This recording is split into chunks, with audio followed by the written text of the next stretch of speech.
எப்படிப்பட்ட கேப்மாரித்தனம், கொல்லமாரித்தனம்! ஹெல்மெட் அணியாவிட்டால் ஆவணங்கள் அனைத்தும் பறிமுதல் செய்யப்படுமாம்.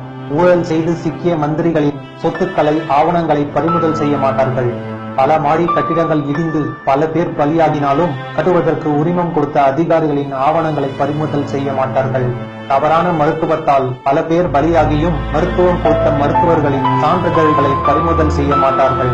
ஆற்று மணலை கொள்ளையடிப்பதற்கு உடந்தையாக செயல்படும் வருவாய்த்துறை அதிகாரிகளின் பதவிகளை பிடுங்க மாட்டார்கள்.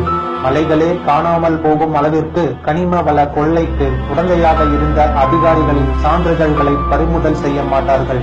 மறந்து வீட்டில் விட்டுவிட்டு போகும் ஹெல்மெட்டுக்காக உங்கள் இருசக்கர வாகனத்தின் ஆவணங்கள் பறிமுதல் செய்யப்படுமாம். ஏனப்பைய ஊர்ல திருட்டு பையன் நாட்டாமை பண்ணானாம். ஹெல்மெட் விஷயத்தில் கடுமையாக நெருக்கடி கொடுக்கும் நீதி அரசர்களே, காவல்துறையினரே, உங்களிடம் சாமானிய மக்களில் ஒருவனாக சில கேள்விகள் கேட்க ஆசைப்படுகிறேன். ஹெல்மெட் அணியாமல் வந்த கிட்டத்தட்ட 1,40,000 பேர் வரை வழக்கு பதிவு செய்து வாகனங்களை பறிமுதல் செய்து நீதிமன்றத்தில் அலைய வைத்துக் கொண்டிருக்கிறீர்களே.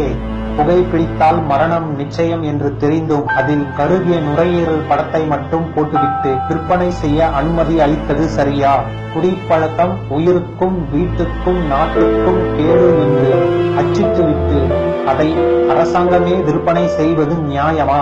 நீங்கள் தீர்த்து வைக்க வேண்டிய கோடிக்கணக்கான வழக்குகள் நிலுவையில் இருக்கும் போது சாமானிய மக்களை வாட்டி வதைக்கும் இந்த வழக்குகள் அவசியம்தானா?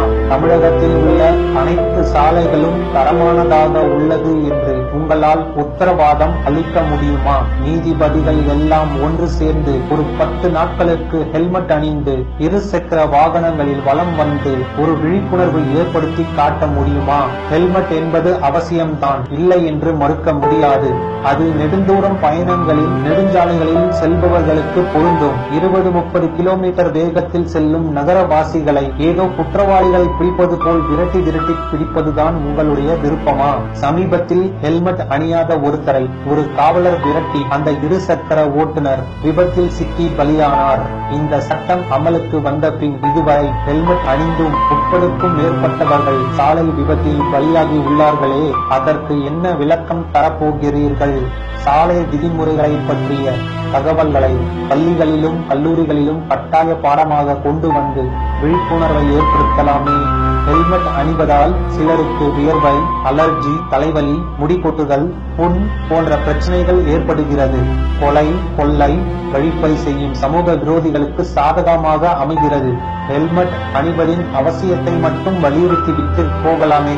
வண்டி ஓட்டுபவர்களுக்கு இல்லாத அக்கறை உங்களுக்கு ஏன்? இப்பொழுது சொல்லுங்கள், ஹெல்மெட் அணிவதை நீங்கள் கட்டாயப்படுத்துவது எந்த வகையில் நியாயம்?